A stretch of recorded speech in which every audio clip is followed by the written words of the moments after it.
الحمدللہ رب العالمین والصلاة والسلام علی محمد الامین اعوذ باللہ من الشیطان الرجیم بسم اللہ الرحمن الرحیم۔ خواتین و حضرات،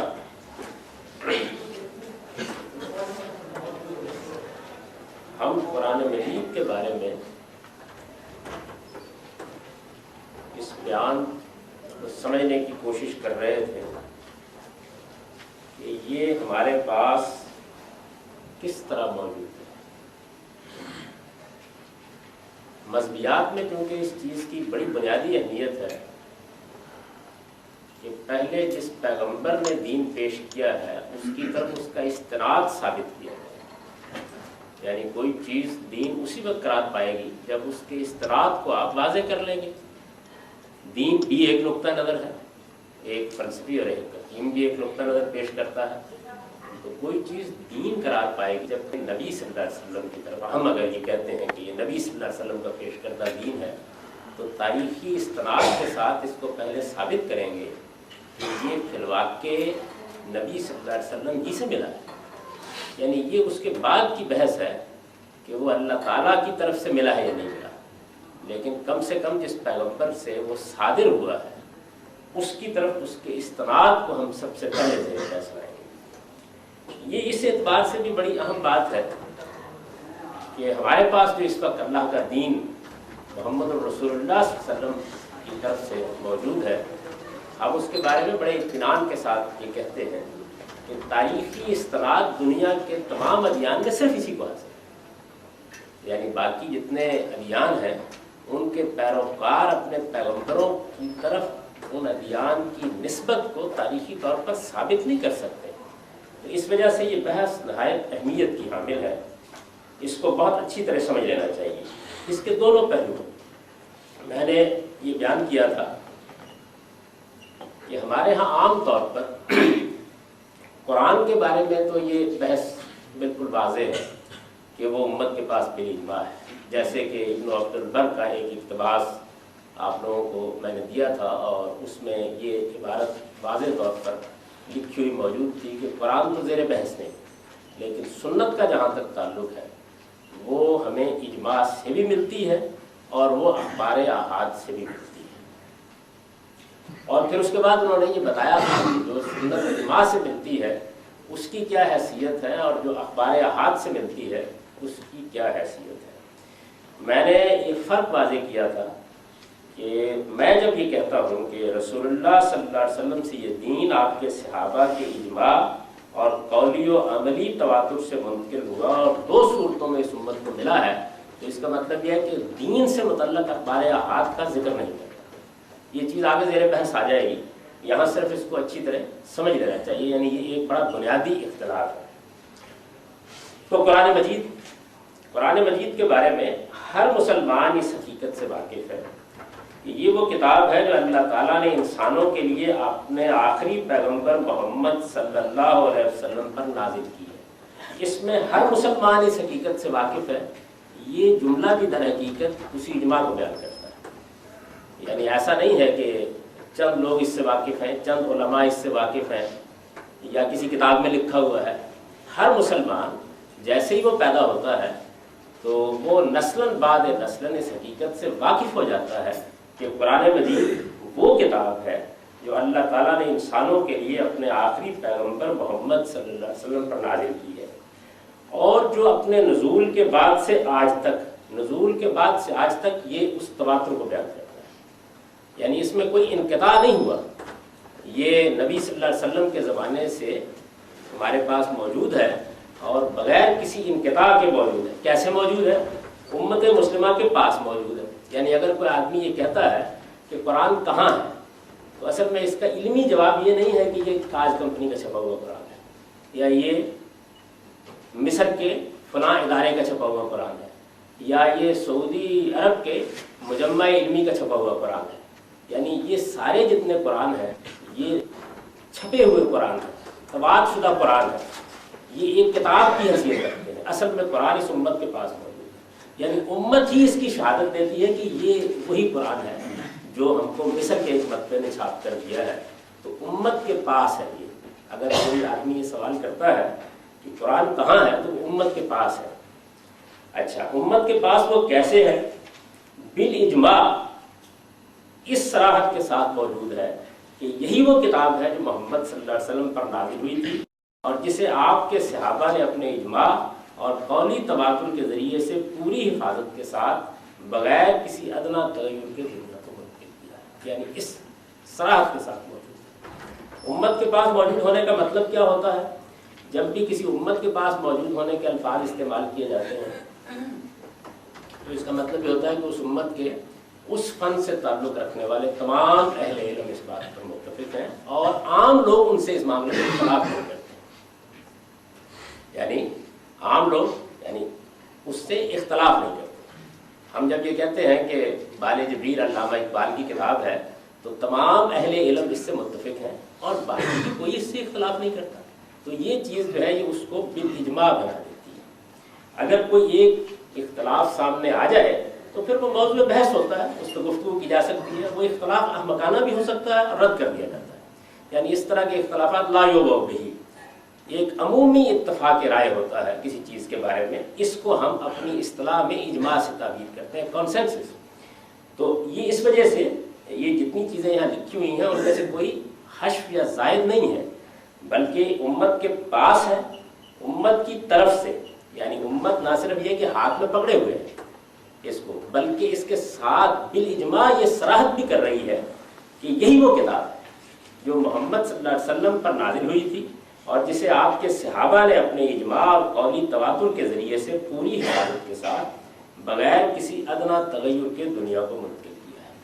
قولی تواتر یہ میں نے عرض کیا تھا کہ دنیا میں اجماع تو بہت سی کتابوں کو حاصل ہے، بہت سی دوسری چیزوں کو بھی حاصل ہے، لیکن یہ قرآن کی خصوصیت ہے۔ یعنی دنیا کی اور کوئی کتاب ایسی نہیں ہے کہ جس کو ایک بڑی جمعیت، ایک جمع غفیر نسلاً بعد نسل سے آنی روایت، ایسی کوئی کتاب دنیا میں موجود نہیں ہے۔ قرآن مجید کی یہ خصوصی حیثیت ہے، اس وجہ سے اجماع کے ساتھ ہم قولی تواتر کے لفظ کا اضافہ کرتے ہیں، پوری حفاظت کے ساتھ بغیر کسی ادنا تغیر کی دنیا کو منتقل کیا۔ یہ یعنی قرآن مجید کے استناد کی یہ اصل میں علمی اسٹیٹمنٹ ہے۔ جب ہم یہ کہتے ہیں کہ قرآن مجید محمد الرسول اللہ صلی اللہ علیہ وسلم پر نازل ہوئی کتاب ہے تو ظاہر ہے کہ یہ 15 صدی بعد کہہ رہے ہیں، اس وجہ سے یہ ضروری ہے کہ یہ بتایا جائے کہ ہمارے اس اسٹیٹمنٹ میں یا ہمارے اس بیان میں تاریخی استناد کے لحاظ سے کتنی وقت ہے۔ یعنی کوئی بھی آدمی کھڑا ہو کہہ سکتا ہے یہ بات، مثال کے طور پر یہ بات انجیل کے بارے میں کوئی مسیحی نہیں کہہ سکتا، یہ بات تورات کے بارے میں کوئی یہودی نہیں کہہ سکتا، یہ بات ویدوں کے بارے میں کوئی ہندو نہیں کہہ سکتا۔ یہ بات جب میں عرض کر رہا ہوں تو یہ ایک علمی بات ہے، یعنی یہ نہیں کہہ سکتا، ان کے اہل علم بھی نہیں کہتے۔ اس کی وجہ یہ ہے کہ ان کا تاریخی استناد اس طریقے سے بیان کیا نہیں جا سکتا، ممکن نہیں۔ یہ تو ہوتا ہے کہ یہ تراجم بہت ابتدائی زمانے کے ہیں، ان پر عمومی اتفاق رہا ہے، لیکن ان کے تو متون موجود نہیں، اوریجنل ٹیکسٹ، تو اس وجہ سے یہ سوال ان کے بارے میں پیدا نہیں ہوتا۔ قرآن مجید کا معاملہ اس کے بالکل برخلاف ہے، تو اس کو بہت اچھی طرح سمجھ لینا چاہیے کہ یہ ایک فنی بیان ہے، یعنی یہ بتاتا ہے کہ قرآن کا تاریخی استناد ہم کیسے بیان کریں گے۔ وہ ہر مسلمان کی اس واقفیت کے ساتھ ہے کہ یہ وہ کتاب ہے جو اللہ تعالیٰ نے محمد صلی اللہ علیہ وسلم پر نازل کی تھی۔ پھر وہ امت مسلمہ کے پاس پایا جاتا ہے، یعنی اگر یہ معلوم کرنا ہو وہ کہاں ہے اس وقت، تو یہ ذہن میں رکھیے کہ وہ آپ کے پاس جو چھپا ہوا نسخہ ہے اس کی اہمیت نہیں ہے، اس چھپے ہوئے نسخے خود امت کا اجماع حاصل ہے، یعنی اس کی صراحت ہوتی ہے اس کے ساتھ، تب وہ استناد حاصل کرتا ہے۔ کہنے کو میں ایک نسخہ چھاپ کے لے آؤں گا، ہو سکتا ہے اس میں 2 صورتیں نہ ہوں، لیکن وہ پھر رد ہو جائے گا۔ امت اصل میں اس کی تصویب کرتی ہے، تصدیق کرتی ہے، اس کے بعد وہ اللہ تعالیٰ کی کتاب قرآن مجید قرار پاتا ہے۔ یہ تو قرآن مجید کے استناد کا فنی بیان ہے۔ اس کے بعد اب سنت کو دیکھیے۔ سنت سے ہماری مراد دین ابراہیمی کی وہ روایت ہے جسے نبی صلی اللہ علیہ وسلم نے اس کی تجدید و اصلاح کے بعد اور اس میں بعض اضافوں کے ساتھ اپنے ماننے والوں میں دین کی حیثیت سے جاری فرمایا ہے۔ یہاں سنت کا استناد بیان نہیں ہوا، وہ آگے بیان ہوا، یہاں سنت کی تعریف بیان ہوئی ہے۔ اس کی وجہ یہ ہے کہ قرآن مجید کے بارے میں تو یہ کہہ دینا کافی ہے کہ یہ قرآن مجید ہے، لیکن سنت کا معاملہ ایسا نہیں ہے۔ اس میں چونکہ بہت سی بحثیں ہیں، بہت سی چیزوں کے بارے میں لوگ مختلف طریقے سے بیان کرتے ہیں، جیسے کہ میں نے ابن عبد البر کا اقتباس آپ کے سامنے رکھا کہ ہمارے سلف اسے اس طرح بیان کرتے ہیں۔ تو سنت سے مراد کیا ہے یہاں یہ بیان کیا گیا ہے، اس میں ایک ایک چیز کو الگ الگ سمجھ لیجیے۔ دین ابراہیمی کی وہ روایت ہے، یہ پہلا نقطہ ہے۔ یعنی سنت اصل میں طریقے کو کہتے ہیں نا، انبیاء علیہ السلام کا طریقہ۔ رسالت مآب صلی اللہ علیہ وسلم کی بیسک جزیرہ نما عرب میں ہوئی ہے۔ جزیرہ نما عرب میں انبیاء علیہ السلام کے جو دین کی روایت ہے وہ سیدنا ابراہیم علیہ السلام کے بعد کسی بھی پیغمبر سے تصویب حاصل نہیں کر سکی۔ یہ ایک بالکل تاریخی حقیقت ہے۔ یعنی سیدنا ابراہیم علیہ السلام نے اپنے بیٹے کو وہاں آباد کیا، اس کے بعد ان کی نسل میں سیدنا اسحاق کی اولاد تو نبوت کے منصب سے بہرہ یاب ہوئی، بنی اسماعیل میں کوئی پیغمبر نہیں آیا۔ تو دین ابراہیمی سیدنا ابراہیم ہی کی وساطت سے موجود ہے۔ یہ کوئی ایسی چیز نہیں ہے کہ اس کو میں ہی بیان کر رہا ہوں، ہمارے تمام جید اہل علم اس کو بیان کرتے ہیں، بلکہ بہت اہتمام کے ساتھ بیان کرتے ہیں کہ در حقیقت رسالت مآب صلی اللہ علیہ وسلم دین ابراہیمی کے مجدد تھے۔ شاہ ولی اللہ نے جو الفاظ الکبیر میں تعبیر اختیار کی ہے کہ مجدد الملہ الابراہیمی ہے، ابراہیمی دین کے مجدد تھے، اس کی وہ تجدید و اصلاح کرنے کے لیے آئے تھے۔ تو دین ابراہیمی کی روایت ہے۔ اچھا، دین ابراہیمی کی یہ روایت عربوں کے ہاں موجود تھی۔ کس طرح موجود تھی اس کا بیان آگے بڑی تفصیل سے آ جائے گا، یعنی جو چیزیں بھی اس کی زیر بحث آئیں گی وہ اس کتاب میں پھر آگے زیر بحث بھی آئیں گی کہ کیسے کیسے وہ دین ابراہیمی کی روایت کے طور پر موجود نہیں ہے۔ لیکن یہاں صرف اس کا تعارف کرانا پیش نظر ہے کہ سنت سے ہماری مراد دین ابراہیمی کی وہ روایت ہے جسے نبی صلی اللہ علیہ وسلم نے کیا کیا آگے؟ نبی صلی اللہ علیہ وسلم اس کے جاری کرنے والے نہیں ہیں۔ یعنی یہ سنت جو ہے ساری کی ساری یہ پہلے سے موجود تھی، اور یہ بڑی سادہ حقیقت ہے، لیکن بدقسمتی سے اس سادہ حقیقت کو کبھی اس طرح بیان نہیں کیا گیا، اس سے بڑے مسئلے پیدا ہو گئے۔ یعنی جیسے ہی قرآن کے ساتھ سنت کا نام دیا جاتا ہے تو کچھ لوگ یہ کہتے ہیں کہ اچھا دکھائیے قرآن مجید میں یہ بڑی تفصیل سے کیوں بیان نہیں کی۔ کچھ لوگ یہ کہتے ہیں کہ اچھا یہ بتائیے کہ اس کی جو مختلف چیزیں ہیں ان کو قرآن مجید نے اس طرح کیوں نہیں بیان کیا جس طرح کہ عام طور پر امت کے اندر رائج ہے۔ تو اس کے بارے میں طرح طرح کی بحثیں پیدا ہو جاتی ہیں، حالانکہ یہ قرآن سے ایک مقدم چیز ہے۔ یہ بحث میں نے آگے جا کے بڑی تفصیل سے کی ہے اصول و مبادی میں، اور وہاں ہم اس کو زیر بحث لائیں گے۔ سنت قرآن سے ایک مقدم چیز ہے، یعنی یوں سمجھ لیجئے کہ اللہ کے دین کی ابتدا محمد الرسول اللہ صلی اللہ علیہ وسلم سے نہیں ہوئی، دین کی ابتدا انبیاء علیہ السلام نے کی ہے۔ سیدنا آدم علیہ السلام کے زمانے سے اللہ تعالیٰ نے دین دینا شروع کیا ہے، اور عرب میں جہاں رسول اللہ کی بعثت ہوئی ہے سیدنا ابراہیم علیہ السلام کی نسبت سے معروف تھا، ہر آدمی جانتا تھا یہ دین ابراہیمی، اور دین ابراہیمی کی یہ ٹریڈیشن، یہ روایت ایک مستحکم اور محکم روایت کے طور پر موجود تھی۔ یہ آگے میں بیان کر دوں گا، اس کی ایک ایک جز پر بیان کر دوں گا۔ تو یہ وہ روایت تھی۔ نبی صلی اللہ علیہ وسلم نے کیا کیا اس کے ساتھ؟ دیکھیے الفاظ یہ ہیں، پہلا کام یہ کہ اس کی تجدید کی، یعنی بعض ایسے معاملات تھے کہ جو مردہ ہو چکے تھے۔ مردہ ہونے کا مطلب کیا ہوتا ہے؟ مردہ ہونے کا مطلب یہ ہوتا ہے کہ عام لوگ ان کو چھوڑ چکے ہیں اور چند سالے لوگوں نے اس کو اپنا رکھا ہے۔ مثلا اس کی ایک بڑی نمایاں مثال خود قرآن میں ہے۔ قرآن مجید یہ بیان کرتا ہے کہ حج دین ابراہیمی کی ایک روایت کی حیثیت سے رسالت مآب صلی اللہ علیہ وسلم کی بعثت سے پہلے ایسے ہی ہوتا تھا جیسے اب ہے، لیکن اس میں کچھ چیزیں ایسی تھیں جن کو قریش نے چھوڑ دیا تھا۔ مثلا وہ اپنے لیے یہ پسند نہیں کرتے تھے، کہ قرآن میں بیان ہوا ہے، اپنے لیے یہ پسند نہیں کرتے تھے کہ وہ عرفات سے جا کر لوٹے، وہ مزدلفہ سے لوٹاتے تھے۔ اس کی انہوں نے ایک توجہ رکھی ہے، ایسا آ جائے گا اپنے محل پر، لیکن وہ یہ پسند نہیں کرتے تھے۔ اب یہ چیز عموم میں قریش چھوڑ چکے تھے، یعنی قریش کا کوئی آدمی کبھی عرفات میں نہیں جاتا تھا۔ آپ لوگوں میں سے جنہوں نے حج کیا ہے وہ یہ جانتے ہوں گے کہ منا سے سیدھا عرفات میں جایا جاتا ہے، اور عرفات سے واپس پھر مزدلفہ میں رات کو قیام کرتے ہیں۔ تو قریش مزدلفہ ہی تک جاتے تھے، یعنی اس سے آگے عرفات میں نہیں جاتے۔ یہ قرآن میں بیان ہوا ہے۔ قرآن مجید نے ان کو کہا کہ نہیں، جس طرح دوسرے لوگ وہاں جاتے ہیں تمہارا کوئی خصوصی مقام نہیں ہے، تم کو وہیں جانا ہے۔ اچھا، اب ہمیں یہ معلوم ہے تاریخی طور پر کہ رسالت مآب صلی اللہ علیہ وسلم نے جب حج کیا بعثت سے پہلے، یعنی اس وقت آپ نبوت کے منصب پر فائز نہیں ہوئے تھے، یہ تاریخی ریکارڈ میں موجود ہے کہ رسالت مآب صلی اللہ علیہ وسلم نے جب حج کیا تو آپ عرفات گئے، یعنی یہ اس بات کی دلیل ہے کہ اگرچہ کچھ چیزیں مردہ ہو چکی تھیں لیکن ایسا نہیں کہ ہر آدمی اس سے ناواقف تھا۔ اگر تو بعثت کے بعد آپ ایسا کرتے تو پھر تو ہم یہ کہتے نا کہ وہی آ گئی، بتا دیا گیا۔ بعثت سے پہلے، اور یہ تاریخی ریکارڈ میں موجود ہے، یعنی اس آدمی کی روایت موجود ہے جس کا اونٹ گم ہو گیا تھا قریش میں سے اور وہ تلاش کر گیا اور رسالت میں آپ صلی اللہ علیہ وسلم کو وہاں دیکھا۔ جب بعد میں حضور نے نبوت کا دعویٰ کیا، وہ ایمان لائے، تو انہوں نے بیان کیا کہ مجھے پھر یاد آیا جب یہ تجدید کر دی قرآن نے یہ بیان کر دیا کہ نہیں عرفات جانا ضروری ہے، تو انہوں نے کہا کہ مجھے خیال ہوا کہ یہ نبوت سے پہلے بھی فطرت تھا، یعنی انہوں نے بالکل ٹھیک اقدام کیا۔ یہ بخاری میں پورا قصہ موجود ہے، دوسری حدیث کی کتابوں میں موجود ہے۔ تو میں یہ عرض کر رہا تھا کہ ایک کام تو رسالت میں آپ صلی اللہ علیہ وسلم نے تجدید کر دیا، یعنی جو مردہ چیز تھی اس کو زندہ کر دی۔ اور مردہ ہونے کا مطلب میں نے آپ سے عرض کر دیا کہ ایک چیز جو ہے عامت الناس میں اس طرح جاری نہیں رہی، جس طرح اب ہم دین کی بہت سی حقیقتوں کو بیان کرتے ہیں تو معلوم ہوتا ہے کہ وہ عام لوگوں کو اس طرح معلوم نہیں ہے۔ مثلا یہی بات جو ہے، یہ چند غیر معمولی درجے کے اہل علم جو ہماری امت میں ہوئے ہیں وہ بیان کرتے ہیں، جیسے میں نے آپ کو شاہ عبداللہ کا ذکر کر کے بتایا، لیکن عام گفتگوؤں میں، باتوں میں، اس زمانے میں جتنا لٹریچر لکھا گیا ہے اس میں کبھی یہ اسٹیٹمنٹ بیان نہیں۔ یہ اتنی اجنبی ہو چکی ہے بات، تاہم یہ حقیقت ہے اور موجود ہے۔ تو تجدید کی دوسرا لفظ استعمال کیا گیا اصلاح کا۔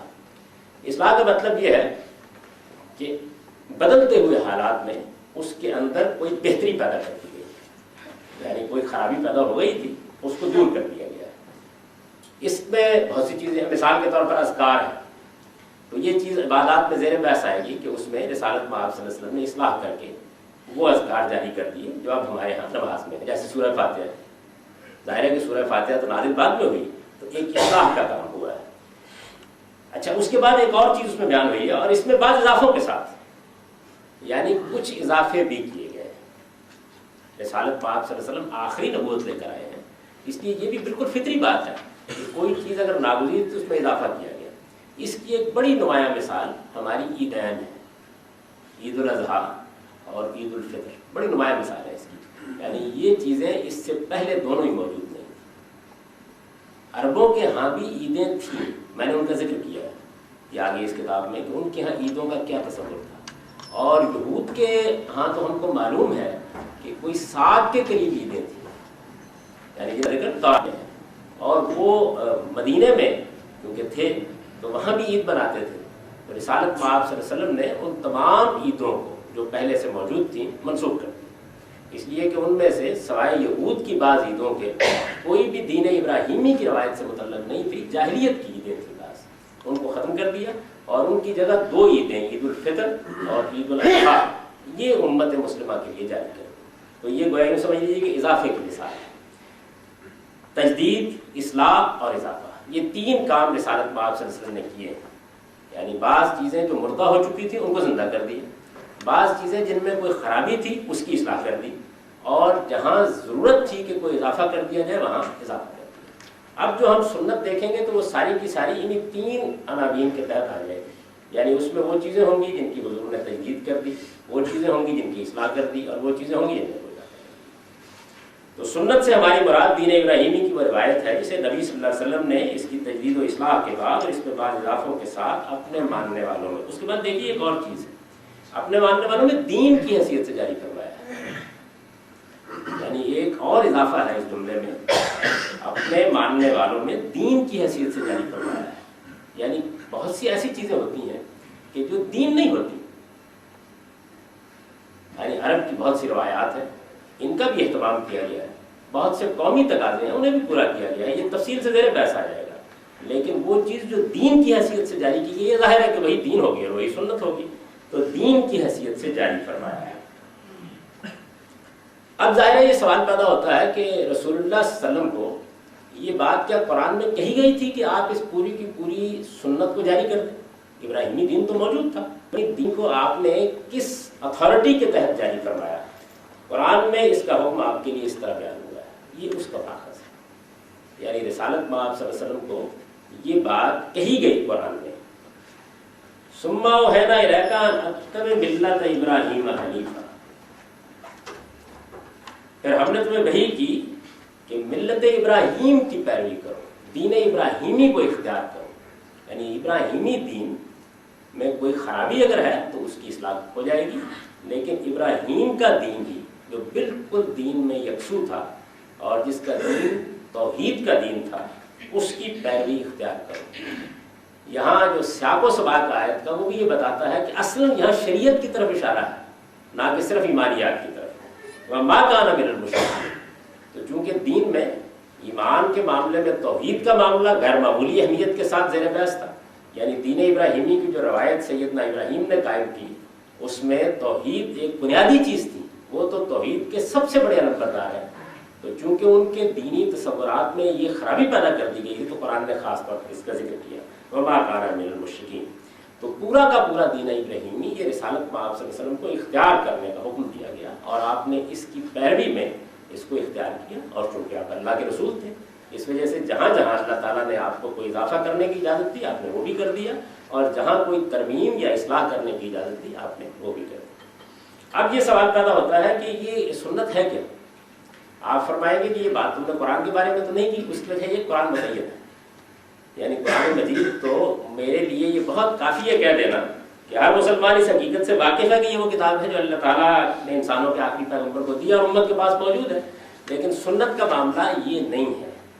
کیوں نہیں ہے یہ ہم زیر بحث لائیں گے، یعنی ایسا کیوں ہوا ہے، اس کے کچھ اسباب ہیں اور بڑے واضح علمی اسباب ہیں، لیکن بہرحال اس کو پھر متعین کرنا ضروری تھا۔ تو میں چونکہ یہاں تعارف کرا رہا ہوں کہ یہ قرآن ہے اور ہم کو اس ذریعے سے ملا ہے، یہ سنت ہے اور اس ذریعے سے ملی ہے۔ اگر اس کی بھی اسی طرح تعین و تحدید ہو چکی ہوتی تو میں یہ بتا دیتا کہ یہ تعین و تحدید ہو چکی ہے، یہ نہیں ہوئی تھی تو میں نے اس کی پوری فہرست یاد دے دی۔ بظاہر ایک آدمی کے ذہن میں یہ سوال پیدا ہوتا ہے کہ یہ کیوں، یعنی اب میرے بعد آنے والوں کو اس کی ضرورت نہیں ہونی چاہیے اگر وہ اس سے اتفاق رکھتا ہو، تو مجھے یہ اس لیے بیان کرنا تھا۔ میں نے اس کی ایک فہرست یہاں دے دی ہے، اس ذریعے سے جو دین ہمیں ملا ہے، اس ذریعے کے لفظ پہ غور کر لیجیے، یعنی سنت میرے ہاں زیر بحث ہے دین کے ماخذ کی حیثیت سے۔ یہ مجھے تھوڑی سی پہ بحث کر کے آپ کو بتانا ہے کہ یہ میں کیوں کہہ رہا ہوں۔ ہمارے ہاں علمی گفتگو میں سنت کا لفظ دو معنی میں استعمال ہوتا ہے، اور اس کے اس دوسرے معنی میں استعمال ہونے کی وجہ ہمارے فقہا کی ایک کیٹیگرائزیشن ہے، یعنی اس کا ایک باعث ہوا ہے۔ اور چونکہ یہاں زیادہ تعداد میں حنفی آباد ہے، حنفیوں کے ہاں یہ ایک پوری کیٹیگری موجود ہے، اس وجہ سے لوگوں کو بڑا ابہام اور خلجان پیش آ جاتا ہے اس میں۔ یعنی ایک تو سنت کا مطلب ہے وہ طریقہ جو قرآن کے علاوہ رسالت میں آپ صلی اللہ علیہ وسلم کی تقریر و تصویب سے ہم کو ملا ہے۔ اس معنی میں سنت کا لفظ استعمال ہوتا ہے، اور ابن عبد البر نے اسی معنی میں استعمال کیا ہے۔ جو آپ کو اقتباس دیا گیا تھا اس میں یہ اسی مفہوم میں استعمال کیا گیا ہے، یعنی سنت بحیثیت ماخذ دین کے۔ ہمارے پاس دین کا ایک پورا کا پورا باب ہے جو مبنی ہی سنت پر ہے، گویا سنت ایک ظرف ہے جس میں دین پایا جاتا ہے، ایک طریقہ ہے جس سے ہم دین لیتے ہیں، جیسے قرآن ایک کتاب ہے جس سے ہم دین لیتے ہیں۔ تو سنت اس معنی میں استعمال ہوتا ہے لفظ سنت۔ اور ایک دوسرا مفہوم وہ ہے کہ جس میں ہمارے فقہا نے عبادات کو جب کیٹیگرائز کیا تو انہوں نے یہ دیکھا کہ بعض عبادات ایسی ہیں جن کو لازم کر دیا گیا ہے، یعنی جن کے معاملے میں کوئی رعایت نہیں ہے، آدمی کو ہر حال میں ان کو بجا لانا ہے، اور اگر وہ اس میں کوتاہی کرتا ہے تو وہ شدید مواخذے میں آ جائے گا، جیسے مثلا فرض نماز ہے۔ تو انہوں نے یہ کہا کہ یہ فرض ایک کیٹیگری ہو گئی۔ پھر اس کے بعد میں حنفی فقہا کی بات کر رہا ہوں کیونکہ اصطلاح انہیں کی ہے اور یہاں بڑی اکثریت انہیں کی پیروی کرتی ہے۔ پھر اس کے بعد انہوں نے یہ دیکھا کہ بعض چیزیں ایسی ہیں کہ جو قرآن مجید میں حکم کے طور پر بیان بھی نہیں ہوئی اور اس طریقے سے ان کو فرض بھی نہیں کیا گیا، لیکن رسالت میں آپ صلی اللہ علیہ وسلم نے ان کی معاذبت کی ہے۔ یہ اصطلاح ہے ہمارے یہاں کی، معاذبت کی ہے مطلب یہ ہے کہ نبی صلی اللہ علیہ وسلم نے کبھی ان کو چھوڑا نہیں، اچھا، اور زبانی ان کی بہت تلقین کی ہے، ان کی بڑی اہمیت بیان کی ہے، تو انہوں نے اس کو واجب کا نام دے دیا۔ درا حالانکہ لغت کے اعتبار سے فرض اور واجب میں کوئی فرق نہیں، یعنی عربی زبان میں ہم یہ کہیں گے کہ یہ چیز فرض کی گئی یا یہ کہیں گے کہ یہ چیز واجب کی گئی تو یہ ہم معنی لفظ ہے، کوئی فرق نہیں۔ لیکن جب ہم اصطلاح بناتے ہیں، یعنی جب بھی کسی فن میں، خواہ وہ معاشیات ہو، خواہ وہ سائنس کے دوسرے علوم ہوں، خواہ مذہب ہو، جب ہم اصطلاح بناتے ہیں تو اصطلاح میں ہمیں حق ہوتا ہے کہ ہم ایک نئے معنی پیدا کرتے ہیں. تو واجب کی اصطلاح انہوں نے اختیار کی. اس کے بعد انہوں نے یہ دیکھا کہ کچھ چیزیں ایسی ہیں جن کو رسالت مآب صلی اللہ علیہ وسلم نے اہتمام کے ساتھ کیا تو ہے، یعنی مواظبت تو ہے ان میں، لیکن اس طرح کی تاکید نہیں جیسی وجوب کے لیے وہ خیال کرتے ہیں کہ ہونی چاہیے.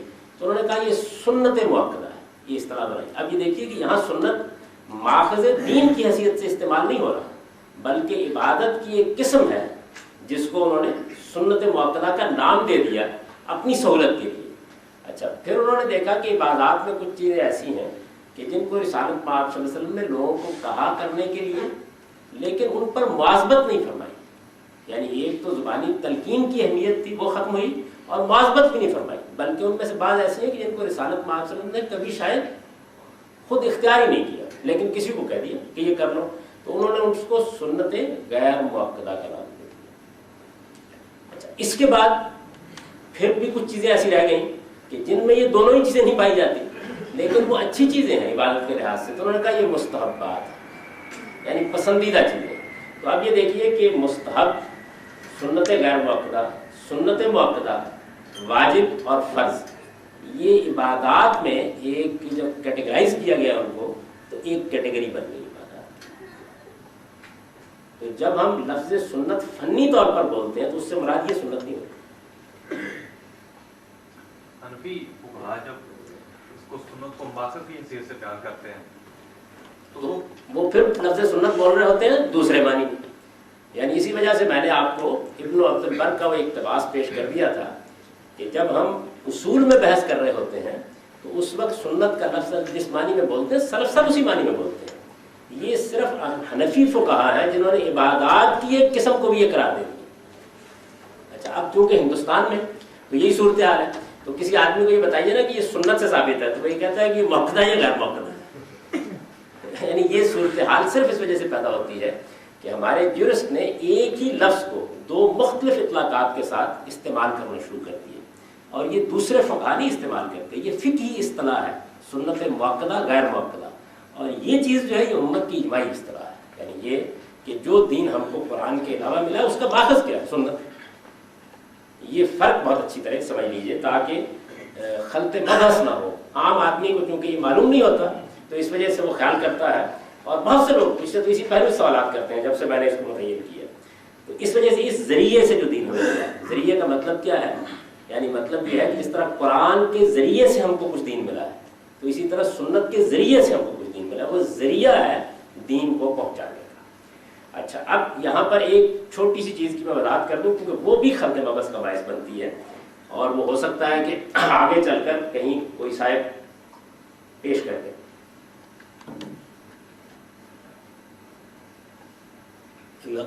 جی جی. میں یہ عرض کر رہا تھا کہ جیسے سنت کی اصطلاح کے معاملے میں یہ حادثہ ہو گیا، یعنی سنت بطور ماخذ دین کے مستعمل اصطلاح ہے، اور میں نے بھی اسی وجہ سے اس کو لے لیا ہے، ورنہ دین ابراہیمی کی روایت یا دین ابراہیمی یا اس طرح کی کوئی اور تعبیر اختیار کی جا سکتی تھی، کیونکہ یہ بالکل اجماع کے ساتھ ہمارے یہاں منتقل ہوئی ہے. قرآن سنت قرآن سنت. جب یہ قرآن سنت بولا جاتا ہے یا سنت دین کا ماخذ بولا جاتا ہے، یا ابن عبد البر نے یہ بیان کیا کہ سنت یہ ہے، تو اس سے مراد وہ سنت ہوتی ہے جس کو ہم یہاں بیان کر رہے ہیں، یعنی وہ دین جو سنت کے ذریعے سے ملا ہے اس سے مراد یہ ہوتی ہے. لیکن جب حنفی فقہا یہ کہتے ہیں کہ یہ سنت مؤکدہ ہے یا غیر مؤکدہ ہے تو اس سے مراد یہ نہیں ہوتی، یعنی وہ ایک بالکل دوسری اصطلاح ہے، اس کو الگ سمجھ لینا چاہیے. پہلے ہی یہی معاملہ اجماع کے ساتھ ہے. یعنی اجماع جو ہے وہ میں نے پہلے عرض کر دیا تھا کہ یہ صرف عربی زبان کا لفظ ہے جو ہم استعمال کر رہے ہیں، ورنہ یہ اصل میں تاریخی علوم کی اصطلاح ہے. یعنی اجماع کوئی دینی اصطلاح نہیں ہے، یہ تاریخی علوم کی اصطلاح ہے. جو چیزیں بھی تاریخی طور پر منتقل ہوتی ہیں ان کے منتقل ہونے کے دو ہی ذریعے ہیں، یا وہ اجماع سے اتفاق سے منتقل ہوں گی اور یا اخبار احاد سے منتقل ہوں گی. اخبار احاد کا مطلب کیا ہے؟ یعنی 1 2 4 ہسٹورینز نے لکھا ہے، 2 4 لوگوں نے اس کو بیان کیا ہے، 10 20 لوگوں نے بیان کیا ہے، یعنی یہ دو ہی ذریعے ہیں تاریخی چیزوں کے منتقل ہونے کے. تو اخبار احاد بھی ہماری کوئی دینی اصطلاح نہیں ہے، یعنی ایسا نہیں کہ یہ قرآن کی اصطلاح ہے. جب میں کہتا ہوں کہ دینی اصطلاح نہیں ہے تو اس کا مطلب یہ ہے کہ ایسا نہیں کہ قرآن نے کوئی اصطلاح انٹروڈیوس کرائی ہے یا سنت نے کوئی اصطلاح انٹروڈیوس کرائی ہے، بلکہ دنیا میں جتنے بھی تاریخی علوم منتقل ہوتے ہیں وہ یا اجماع سے ہوں گے یا اخبار احاد سے ہوں گے. یعنی جو تاریخ کی کتابیں ہم پڑھتے ہیں تو یہ اخبار احاد ہے. یہ سب اخبار احاد کا کیا مطلب ہے؟ اخبار جمع ہے خبر کی، اور احاد کا احاد جمع ہے واحد کی. یعنی یہ ایک ایک آدمی کی باتیں ہیں، روایتیں ہیں. اچھا، اصطلاح میں ایک ایک آدمی سے مراد یہ نہیں ہوتا کہ ایک ہی ہو. مطلب یہ ہے کہ 2 4 5 لوگ بیان کر رہے ہیں، اتنے نہیں ہیں کہ ان کو ہم یہ کہہ سکیں کہ یہ تو ساری دنیا میں ہو جاتی ہے. تو یہ اخبار احاد ہے. میں نے آپ سے عرض کیا کہ میں جب لفظ اجماع استعمال کر رہا ہوں تو معنی میں استعمال کر رہا ہوں، یعنی دین کے منتقل ہونے کا ایک ذریعہ، جیسے کہ دوسری تاریخی حقیقتیں. اس معنی میں اس امت کے اہل علم اجماع کا لفظ استعمال کرتے ہیں، جیسے کہ ابن عبد البر نے استعمال کیا، جیسے کہ امام شافعی نے رسالہ میں استعمال کیا ہے. میں اس بحث میں جب آگے سنت پر جاؤں گا تو میں آپ کے سامنے رسالہ کو بھی اقتباس بھی رکھ دوں گا. یعنی اجماع کا لفظ ایک دین کے منتقل ہونے کے ذریعے کی حیثیت سے، اور ظاہر ہے کہ جب دین کے منتقل ہونے کے ذریعے کی حیثیت سے اجماع کا لفظ استعمال کیا جاتا ہے تو جو دین اجماع سے منتقل ہوتا ہے اس کا انکار ایسے ہی ہے کہ جیسے ایک بدیہی حقیقت کا انکار کر دیا. یعنی قرآن اجماع سے منتقل ہوا ہے مثال کے طور پر، تو اب قرآن مجید کے بارے میں یہ بحث نہیں ہو سکتی کہ رسالت مآب صلی اللہ علیہ وسلم سے اس کا استناد ثابت ہے یا نہیں، کیونکہ یہ اجماع سے منتقل ہوا ہے. یعنی یہ بات کہ قرآن اللہ کی کتاب ہے یا نہیں، یہ بات کی بحث ہے. رسول اللہ صلی اللہ علیہ وسلم سے اس کا تاریخی استناد جب ہم لفظ اجماع بولتے ہیں تو یہ قطعی ہو جاتا ہے. یعنی اس سے پھر کوئی زیادہ مستند ذریعہ دنیا میں پایا نہیں جاتا. ہو سکتا ہے کوئی ایجاد ہو جائے لیکن ابھی تک نہیں پایا جاتا. تو تاریخی چیزیں باہر اجماع سے منتقل ہوتی ہیں. اس اجماع کے بالکل ساتھ متوازی طور پر ایک اور معنی میں لفظ بولا جاتا ہے اجماع. وہ یہ ہے، کہتے ہیں نا کہ فلاں چیز کے بارے میں علماء کا اجماع ہے. یعنی مطلب یہ ہے کہ علماء نے ایک رائے پر اتفاق کر لیا. یہ اس ٹرم کا، اس اصطلاح کا انتہائی لوز استعمال ہے. اچھا، اب دیکھیے اس میں تھوڑا سا میں فرق واضح کروں آپ کا. مثلا میں نے یہاں یہ لفظ استعمال کیا ہے کہ یہ دین آپ کے صحابہ کے اجماع اور قولی و عملی تواتر سے منتقل ہوا.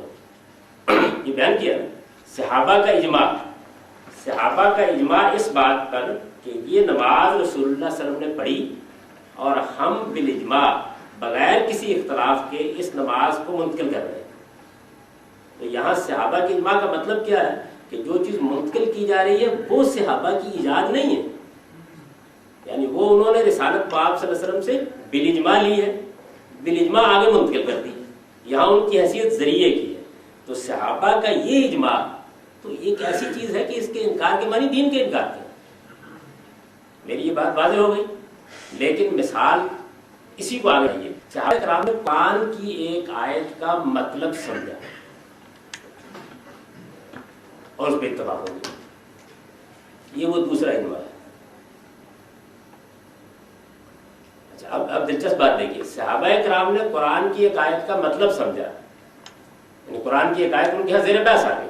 بڑا مشہور واقعہ ہے کہ رسالت پاک صلی اللہ علیہ وسلم کے بعد سیدنا عمر رضی اللہ عنہ کے زمانے میں اس پر بحث ہو گئی کہ عراق اور سواد عراق کی زمینوں کا کیا کیا جائے. سیدنا عمر کا خیال یہ تھا کہ یہ زمینیں سرکاری ملکیت میں رہنی چاہیے، اور باقی بعض جلیل القدر صحابہ کا نقطہ نظر یہ تھا کہ یہ زمینیں جیسے پہلے روایت رہی ہے فوج میں تقسیم کر دینی چاہیے. اس پر کوئی 5-6 دن بحث ہوئی، اور بیان کیا جاتا ہے کہ آخر میں سیدنا عمر رضی اللہ عنہ نے ایک آیت کا حوالہ دیا سورہ حشر کی، اور اس کی بنیاد پہ فیصلہ ہو گیا. اب اس آیت کا مفہوم اور مدعا جو سیدنا عمر نے سمجھا اور بیان کیا، اس پہ لوگوں نے اتفاق کر لیا. تو یہ کیا ہے؟ یہ رسول اللہ سے اس آیت کی روایت پر اجماع نہیں ہے، بلکہ اس کے مفہوم پر اتفاق ہے. میں اس فرق کو واضح کر سکا. اب یہ اطلاع ہم کو کیسے ہوئی کہ رسالت مآب صلی اللہ علیہ وسلم کے بعد سیدنا عمر نے یہ رائے قائم کی تھی اور صحابہ نے اتفاق کر لیا تھا؟ ہو سکتا ہے خبر واحد سے ہوئی، یعنی ہو سکتا ہے کہ کسی مورخ نے تاریخ میں اس کو بیان کر دیا. تو اس وجہ سے یہ اجماع یہاں زیر بحث نہیں ہے، یہ زیر بحث ہی نہیں ہے. یہ جو دوسرا اجماع ہے، یعنی ایک وہ دوسری سنت تھی، ایک یہ دوسرا اجماع ہے. یہ جو دوسرا ہے اس کی حیثیت نہیں، یعنی یہ کوئی چیز نہیں ہے، اس کی کوئی حیثیت نہیں. تمام لوگ کسی ایک مفہوم پر ایک زمانے متفق ہو گئے تو زیادہ سے زیادہ آپ یہ کہہ سکتے ہیں، یہ ہم سیاست میں بحث کریں گے جا کر، کہ وہ چیز ملکی قانون بن جائے، بس لوگ متفق ہو گئے نا. پارلیمنٹ میں ایک مسئلہ زیر بحث آیا، پوری کی پوری قوم نے اتفاق کر لیا کہ شادی کا کھانا نہیں کھلانا چاہیے. تو اب آپ بے شک ترستے رہیں لیکن بھارت قانون بن جائے گا. قانون بن گیا. یہ جو اجماع ہے اس معنی میں اجماع کا لفظ عام طور پر مثلاً آپ راجد کی آیت کا مطلب بیان کریں گے، وہ کہیں گے جی یہ تو دیکھیے بات یہ اس میں تو فلاں چیز پہ اجماع ہے. یہ اجماع اصل میں مفاہیم پر اتفاق کو بیان کرتا ہے، اس کی دین کے منتقل ہونے میں کوئی اہمیت نہیں. جیسے اس میں بحث بڑی دلچسپ بحثیں ہیں، کیونکہ اس وقت میرا وہ موضوع نہیں ہے تو میں اس کو چھیڑ بھی نہیں رہا، لیکن بہت دلچسپ بحثیں ہیں. مثلاً ایک پورا گروہ یہ کہتا ہے کہ کیا ایسا اجماع واقع ہو سکتا ہے، یہ بھی ایک بحث. اچھا، یہاں تک کہ امام احمد بن حنبل جو خود ایک بڑے جلیل القدر عالم ہیں اور پہلے دور کے لوگوں میں سے ہیں، انہوں نے کہا کہ جس آدمی نے اجماع کا دعویٰ کیا اس نے جھوٹ بولا. یا جو کہتے ہیں اجماع کا لفظ مراد وہ بھائی یہ پتہ کیسے چلے گا کہ سب متفق ہیں؟ ممکن ہے کہ ہمارے پاس کسی کا اختلاف نہ پہنچو، ممکن ہے کہ یہ چیز ہمارے علم میں نہ، کیونکہ یہ اصل میں وہ اجماع نہیں ہے جو یہاں زیر بحث ہے، تاریخی استناد کا اجماع. اچھا، اسی طریقے سے یہ بحث اس پہ ہو جاتی ہے کہ صحابہ کرام نے اگر کسی مفہوم پر اتفاق کیا ہے تو بہت سے لوگ کہتے ہیں کہ پھر اس سے انحراف جائز نہیں ہے. لیکن یہ بھی ایک علمی بحث ہے، اس پہ دو رائے ہو سکتی ہیں مفہوم کے اتفاق کے بارے میں. اچھا، بعد کے ادوار میں کسی آیت کے مفہوم پر کسی نے اختلاف نہیں کیا تو بہت سے لوگ بہت عامیانہ بحث اس میں کرتے ہیں کہ اب کوئی نیا آدمی اس میں اس کی کوئی دین ہے. میں اس کی نفی کے دلائل اس وقت نہیں دے رہا، صرف دو کا فرق واضح کرتا ہوں. یہ ایک الگ بحث ہے، اپنے موقع پر آئی تو ہو جائے. اس وقت مجھے یہ بیان کرنا تھا کہ جس طرح یہاں سنت دین کے منتقل ہونے کے ذریعے کی تعبیر کے لیے ایک اصطلاح کے طور پر استعمال کیا گیا ہے، اسی طرح اجماع بھی دین کے منتقل ہونے کے ایک ذریعے کی حیثیت سے استعمال کیا گیا ہے. یہ فرق بہت اچھی طرح سمجھ لینا چاہیے اور اس کو خلط نہیں کرنا چاہیے اس سنت سے جو لوگ کہتے ہیں سنتیں پڑھ لو یا سنتیں کرا لو. یعنی یہ دو تعبیریں ہیں، ان دونوں تعبیروں کا اس سنت سے کوئی تعلق نہیں. اور اسی طریقے سے جب لوگ اس طرح کی بات کرتے ہیں کہ جی یار کہتے ہیں اجماع، تو وہ اجماع اصل میں جی اور پنجابی میں ویسے بھی آپ اتفاق نہیں کرتے جی، جس معنی میں بولتے ہیں اس سے ہی مراد نہیں ہوتی. تو میں یہ عرض کر رہا تھا کہ یہ دونوں کا فرق اگر آپ نے سمجھ لیا ہے تو اس کے بعد ہم آگے چلتے ہیں. یہ اتنا اس میں خلط مبحث ہے کہ دین پر آپ کوئی کتاب اٹھا کر دیکھ لیں، یہ اس کو واضح نہیں کہہ رہے. کوئی لٹریچر کی چیز اٹھا کے دیکھ لیں، اسلامیات میں جو کچھ بچوں کو پڑھایا جاتا ہے، عام طور پر جو الفاظ بولے جاتے ہیں بحثوں میں جب یہ موضوع آتا ہے تو اس کو بالکل تعین کے ساتھ الگ الگ سمجھ لینا چاہیے. یعنی ایک اجماع اصطلاح ہے دین کے، بلکہ دین کے ہر تاریخی چیز کے منتقل ہونے کے ایک ذریعے کے طور پر، اور اس لحاظ سے نہایت مستند آخری درجے کا مستند ذریعہ ہے. اور ایک یہ ہے کہ آپ یہ کہیں گے جی فلاں چیز پہ اتفاق، رجم پر اتفاق. یہ اصل میں مفاہیم کے اتفاقات ہوتے ہیں اور یہ ایک فقہی اصطلاح ہے. جیسے موقع سنت غیر موقع ایک فقہی اصطلاح ہے، اس کو فقہ میں زیر بحث لانا چاہیے اور اس کے بارے میں عقلی دلائل بڑی ثبوتی اور اجماع غیر ثبوتی اور اس طرح کی بے شمار چیزیں. جی جو آپ نے بتایا کہ احمد بن حنبل نے یہ ایک اعتراض کیا ہے کہ وہ جو لوگ کہتے ہیں کہ اجماع ہے اس طرح کا وہ جھوٹ بولتے ہیں کیونکہ یہ ہو سکتا ہے اختلاف نقل نہ ہو. تو اس پہ بھی کیا یہی اعتراض نہیں ہو سکتا؟ اس میں یہ زیر بحث نہیں ہوتا. یعنی اس میں تو اصل میں دونوں چیزیں بیک وقت ہو رہی ہوتی ہیں. ایک فرد کہہ رہا ہوتا ہے کہ یہ یوں ہے اور اختلاف بھی نہیں ہوتا. اصل میں مفہوم تو زیر بحث آئے گا نا بھائی کسی مجلس میں. یعنی بات یہ ہے کہ دیکھیے میں اس میں سمجھاتا ہوں، قرآن مجید آپ کے ہاتھ میں موجود ہے، یعنی اس میں زیر بحث نہیں آتا اختلاف کا نقل ہونا. اگر ہوگا تو سامنے آ جائے گا. ایک آدمی کہتا ہے اس آیت کا مطلب یہ ہے، یہ مطلب کہیں زیر بحث آیا یہ ہے. یعنی مفاہیم جو ہوتے ہیں وہ ایسی بدیہی چیزیں نہیں ہوتی کبھی بھی، وہ زیر بحث آتے ہیں. کسی مجلس میں زیر بحث آیا ہے، کسی نے لکھا ہے اس کے اوپر، لوگ بیٹھے تھے، وہ یہ کہتے ہیں کیسے معلوم کریں. آپ کہتے ہیں جی اس آیت کے اس مطلب پر اجماع ہے، تو بھائی یہ کیسے معلوم کیا جائے. اچھا فرض کیجئے اجماع ہے، میں آگے بڑھتا ہوں. فرض کیجئے اجماع ہے، پھر کیا ہو؟ یعنی ہم تو اللہ کے پیغمبر کے پیرو ہیں. بھائی لوگوں نے ایک مفہوم پہ اتفاق کر لیا، غلط اتفاق کر لیا. مفہوم پر اتفاق فہم اور سمجھنے کی چیز ہے جس میں غلطی ہو سکتی ہے. یہ منتقل کرنے کا ذریعہ ہے. مجھے یہ جگ ملا اور میں نے آپ لوگوں کو دیا اور آپ سب نے آگے پکڑا دیا. تو یہاں اصل میں کوئی فہم یا ذہن کا مسئلہ زیر بحث نہیں. قرآن مجید کے الفاظ منتقل کرنے کا اجماع ہے. اس کی کسی آیت کے مفہوم کا جب مسئلہ زیر بحث آئے گا تو سب اتفاق کر رہے ہوں, اس میں 10 بحثیں اور 10 سوالات کر رہے ہیں. یہ دو الگ الگ چیزیں. اچھا جناب, تو اس ذریعے سے جو دین ہمیں ملا ہے وہ یہ ہے. یعنی اب میں نے اس کو ایک فہرست بنا دی. اس فہرست کا آپ تجزیہ کیجئے. اس کو پہلے ہم پڑھ لیتے ہیں, پھر اس کے بعد میں اس کو تھوڑا سا تجزیہ کر دوں گا کہ یہ کن ابواب سے مطلب ہے. دیکھیے پہلے لکھا ہے کہ اللہ کا نام لے کر اور دائیں ہاتھ سے کھانا پینا. پہلے ایک اجمالی نظر ڈال لیجیے اس کے اوپر, کیا بات ہے اس میں بیان. اللہ کا نام لے کر اور دائیں ہاتھ سے کھانا پینا, ان میں کوئی چیز آپ کے لیے اجنبی نہیں ہوگی. اس کی وجہ یہ ہے کہ یہ بالاجماع امت میں تمام چیزیں رائج ہیں. ہر ماں اپنے بچوں کو بتاتی ہے اللہ کا نام لے کر اور دائیں ہاتھ سے کھانا پینا. ملاقات کے موقع پہ السلام علیکم اور اس کا جواب, یعنی یہ بھی ایک ایسی چیز ہے کہ جو کوئی غیر متعارف چیز نہیں ہے, مسلمانوں کا شعار ہے, ہم نے ہر مسلمان جانتا ہے. چھینک آنے پر الحمدللہ اور اس کے جواب میں یرحمک اللہ, جس کو عربی زبان میں یعنی رسالت مآب صلی اللہ علیہ وسلم کی بعثت سے پہلے کی, کیونکہ یہ رائج سنت ہے ابراہیمی دین کی, تو اس کو تشمید کہتے تھے. عربی میں اس کی لفظ موجود ہے تشمید, یعنی کوئی آدمی اگر چھینک آئے تو الحمدللہ کہے گا اور جواب دینے والا یرحمک اللہ کہے گا. یہ دوسری چیز ہے, یہ بھی رائج ہے. عام طور پر لوگ اس بارے میں توجہ دلاتے رہتے ہیں, لوگوں کو بتاتے رہتے ہیں.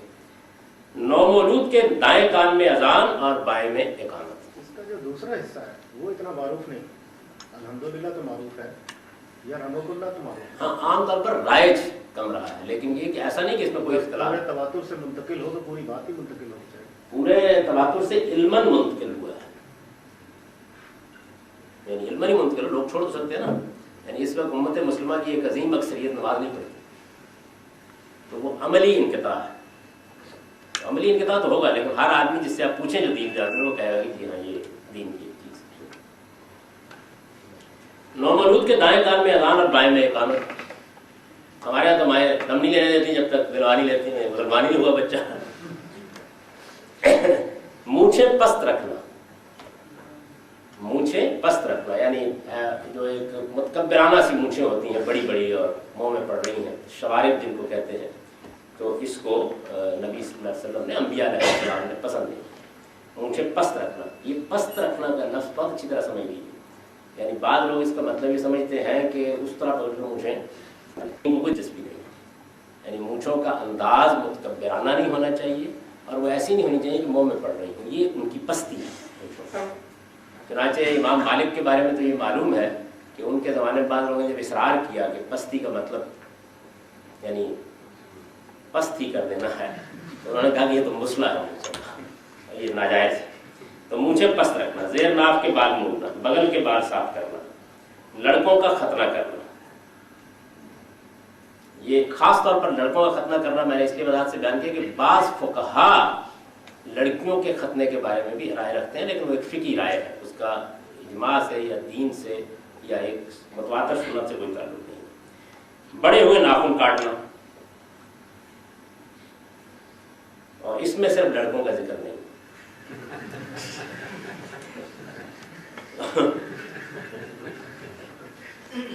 آج کے زمانے میں نا سب سے مشکل یہ سنت پہ عمل کرنا. ہمارے یہاں درس میں بعض لوگ ہیں کہ جو کئی مرتبہ میں سوال کر چکے ہیں کہ یہ بیویوں کہتے ہیں کہ یہ کام کرو تو آگے سے ناخنوں سے منہ نوچ لیتی. تو بڑے ہوئے ناخن کاٹنا, ناک منہ اور دانتوں کی صفائی, استنجا. یعنی یہ قدیم تمدن میں آج آپ کو بڑی اجنبی سی بات لگے گی, انبیاء علیہ السلام کو اس پر شکار اور پھر اس کے بعد پتھر کا زمانہ اور فلاں سے گزرنے والے انسان کو اس پر قائل کرنا کہ پانی سے صفائی ہونی چاہیے, ایک مشکل کام رہا ہے. یعنی اس تطہیر کے لیے باقاعدہ ان کو اس کو ایک دینی چیز بنانا پڑا. استنجا. حیض و نفاس میں زن و شوق کے تعلق سے اجتناب, یعنی جب یہ صورت پیدا ہو جائے تو پھر میاں بیوی کا تعلق نہیں ہوگا. حیض و نفاس کے بعد غسل, ان دونوں چیزوں سے پاک ہونے کے بعد غسل کرنا. غسل جنابت, میت کا غسل, ہم اپنے مردوں کو غسل دے کر دفناتے ہیں. تجہیز و تکفین, یعنی ایسا نہیں کرتے کہ کہ اس کے بعد اٹھایا اور اٹھا کر جا کر گڑھے میں ڈال دیا، بلکہ باقاعدہ ان کو ایک لباس پہناتے ہیں، تجہیز و تکفین، اور اس کے بعد پھینک کر جلا دیا۔ عید الفطر، عید الاضحیٰ، یعنی یہ 2 عیدیں ہیں، سب مسلمان نسل بعد نسل منا رہے ہیں، عید الفطر، عید الاضحیٰ۔ اللہ کا نام لے کر جانوروں کا تذکیہ، یعنی جانور کو ذبح کرنے کا یہ رائج طریقہ ہے ابراہیمی دین کے پیرووں میں، کہ وہ اللہ کا، یہود بھی ایسے ہی کرتے ہیں، ہم بھی ایسے ہی کرتے ہیں، بلکہ وہ ہم سے زیادہ اہتمام کے ساتھ کرتے ہیں، اللہ کا نام لے کر جانوروں کا تذکیہ۔ نکاح و طلاق اور ان کے متعلقات، یعنی نکاح کرنا اور اگر نکاح نہ ہو سکے تو طلاق دینا، یہ تو بالاجمال 2 چیزوں کا تعارف ہو گیا، نکاح و طلاق۔ اس میں کچھ متعلقات ہیں، اور نکاح کیسے کیا جائے گا، طلاق کیسے دی جائے گی، ظاہر ہے کہ یہ قانون معاشرت کے تحت میں زیر بحث لاؤں گا، اس میں پھر تفصیل ہو جائے گی کہ اس میں کیا کیا چیزیں ایک دین کی حیثیت رکھتی ہیں، اس لیے ان کے متعلقات کے لفظ کا اضافہ کر دیا گیا ہے، یہاں اس کی کوئی تفصیل کرنا پیش نظر نہیں ہے۔ زکوٰۃ اور اس کے متعلقات، یعنی زکوٰۃ ہے، مثلا اس کی شرح کیا ہے یا اس کا نصاب کیا ہے، اس طرح کی جتنی چیزیں ہیں وہ اس کے متعلقات میں زیر بحث آ جائیں گی۔ نماز اور اس کے متعلقات، نماز کے لیے وضو کرنا ہے یا نماز میں کیا چیزیں پڑھنی ہیں، ان میں کیا چیزیں لازم ہیں، کیا چیزیں لازم نہیں ہیں، یہ بحث بھی اس سے متعلق ہے۔ روزہ اور صدقہ فطر، یعنی ایک تو ہم روزہ رکھتے ہیں رمضان کا، اور پھر اس کے بعد فطرانے کا صدقہ دیتے ہیں۔ اعتکاف، قربانی، حج و عمرہ اور ان کے متعلقات، یعنی حج و عمرہ بھی ظاہر ہے کہ کچھ تفصیل طلب چیز ہے، اس کے مناسک ہیں اور اس طرح کی چیزیں، تو اس لیے متعلقات کا لفظ میں نے استعمال کیا۔ اب اگر آپ اس کا تجزیہ کریں تو آپ یہ دیکھیں گے کہ ان میں زیادہ بڑی فہرست کا تعلق رسوم و آداب سے، یعنی زیادہ وہ ہے۔ اس کے بعد